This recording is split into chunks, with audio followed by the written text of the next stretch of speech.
കൂടുകൂട്ടി താമസിച്ചിരുന്നു.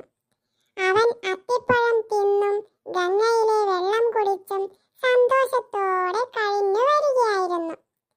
സംതൃപ്തിയോടെ ജീവിക്കുന്ന തത്തയെ ഒരു ദേവൻ ശ്രദ്ധിച്ചു. ദേവന് തത്തയെ ഒന്ന് പരീക്ഷിച്ചു നോക്കണമെന്ന് തോന്നി. ദേവൻ തന്റെ മന്ത്രശക്തി കൊണ്ട് മരത്തെ ഉണക്കി. അതിൽ പൊടി പറക്കുന്ന വിള്ളലും ഓട്ടകളും ഉണ്ടായി. അത്തിപ്പഴങ്ങൾ ഇല്ലാതെയായി. തത്തയ്ക്ക് മരത്തിലെ ജീവിതം പ്രയാസം നിറഞ്ഞതായി. എങ്കിലും അതിന് ആ അത്തിമരം ഉപേക്ഷിച്ച് പോകാൻ മനസ്സ് വന്നില്ല. അത് ഒരു പരാതിയും പരിഭവവും കൂടാതെ അവിടെ തന്നെ താമസിച്ചു.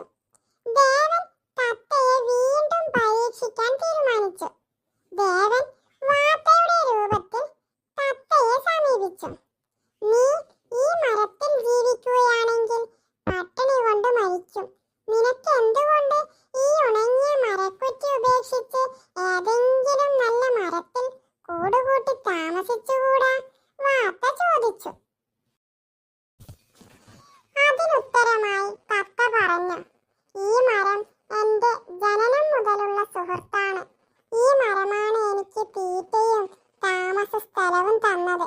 ഇപ്പോൾ ഇതിനെ കൊണ്ട് ഒരു ഉപയോഗവും ഇല്ലാതെ വന്നപ്പോൾ ഉപേക്ഷിച്ചു പോകുന്നത് ശരിയാണോ?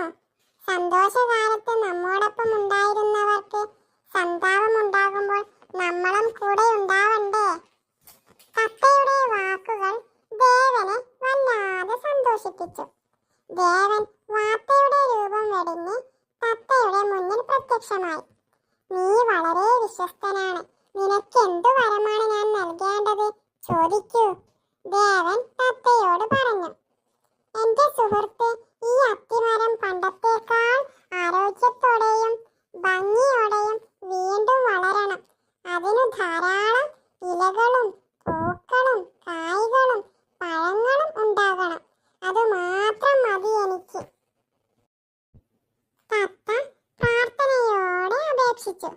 അങ്ങനെ സംഭവിക്കട്ടെ. ദേവൻ ഗംഗയിൽ നിന്ന് ജലമെടുത്ത് മരത്തിൽ തളിച്ചു.